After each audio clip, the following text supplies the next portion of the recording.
all of our Democratic elected officials. Sorry, I have to leave. They said it's a felony for me to do this. Apparently, I can't be on the floor or in the bathroom. Well, you told me I was only allowed to be here in the bathroom. No, hang on. Bye, everybody. I've got to go. Hey, that is outrageous. And first of all, let me tell you something. Representative Collier in the bathroom has more dignity than Donald Trump in the Oval Office. And Texas Democratic State Rep Nicole Collier joins us now, notably from outside the chamber where we spoke to you just a few days ago. My understanding is that you've been able to leave. Is that right? Yes, yesterday, thank you for having me. Yesterday, the call on the House ended, and so I was able to leave the House floor and get a shower since, for over 3 days. Yeah, well, it's good to see you outside of that chamber, being able to do all the normal things that you need to do, including the basic act of taking a shower. But the other thing I want to ask you about is that exchange that we just played before we came to you. Who was off camera there telling you that you needed to hang up, and what happened after you did? So I was told that my house arrest was limited to the bathroom, and it had a lounge area, and to the floor and the lounge, members lounge where I could eat. And that was the chair of the House administration who said that I was not allowed to be in there on a FaceTime call. I think for a lot of people, including it looked like Senator Booker, who was shocked that you'd be threatened with a felony for taking a call from the bathroom. What felony or crime were they even saying you were committing? Well, they didn't know. They just said that somebody complained, which was another Republican woman, who said it was a Republican woman who said that I guess they complained to law enforcement, the DPS that was on the floor, that I was on a FaceTime call. But I've seen them do it plenty of times. Plenty of people have taken a call with video and audio capabilities in that lounge area. But because they are on heightened alert, I guess, they feel threatened. I don't know what it was, but it was just me. It wasn't me filming anyone else. But this is more intimidation tactics, ways that they try to silence people that disagree with them. I'm not surprised, but I am disappointed.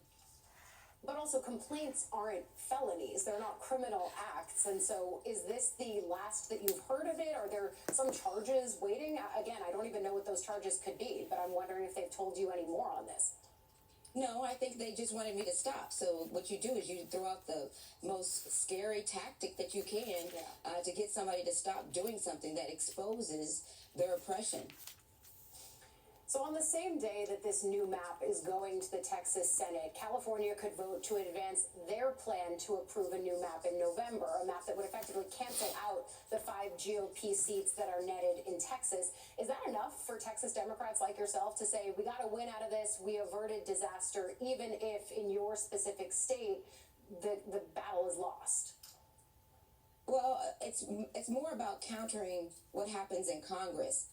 It is going to be a loss for my Texans, the people that I represent, but in the overall scheme of things, we want to make sure that we don't want to send reinforcement to Trump, because this harmful legislation that comes down from Trump's one big, beautiful bill is not going to help, and we don't need to send more people there to help him, create more tariffs and reduce food assistance and housing assistance. We don't need to send any more reinforcement for that. So in the overall scheme of things, yes, it could be helpful, but thank you. But, for my immediate Texans, it could be harm. When Texas Democrats left the state, you went to Illinois. Have you had conversations with Governor Pritzker since then? And what do you hope to see next from Illinois or even New York in response to Texas? When do you expect to see them make their moves like California has? Well, Governor Hochul in New York, I spoke with her just yesterday, and she is ready to take action if necessary. Again, this is all triggered. Not one of these Democratic governors was looking to do any mid-decade redistricting. They did their redistricting at the time of our 2020 census. And so they were not looking to do that, but they're ready. They're ready to do it if necessary. So we've got California. Governor Newsom has agreed to start that process, and they're already in the process of doing it. And so then we're looking for, if we have to, New York is willing, Illinois is willing. We're talking to Maryland. We're talking to New Jersey. We're going to continue to talk to these states to try to meet them where they are, which is in the dirt. Yeah, you can see this sort of spilling over to more other states. I do want to get your reaction to what Democratic Senator Jon Ossoff of Georgia said on our network last night. Listen to him. Okay. They are trying to lock in one-party rule in the United States, in large part because he's engaged in so much outright malfeasance and abuse and corruption that he can't afford to have a Democratic House that could investigate his misdeeds. So Democrats need to strike back. We have no time or luxury for high-minded hesitation. What Ossoff is saying there echoes what you told me earlier this week, what I heard from Congressman Joe Morelli, even on my show this morning, that the high road has crumbled and Democrats, as you just said, need to meet Republicans down in the dirt. What does that look like going forward? Are lawsuits and 5 seats in California going to cut it? Well, I think it's what we have right now. This is all that we have that's available.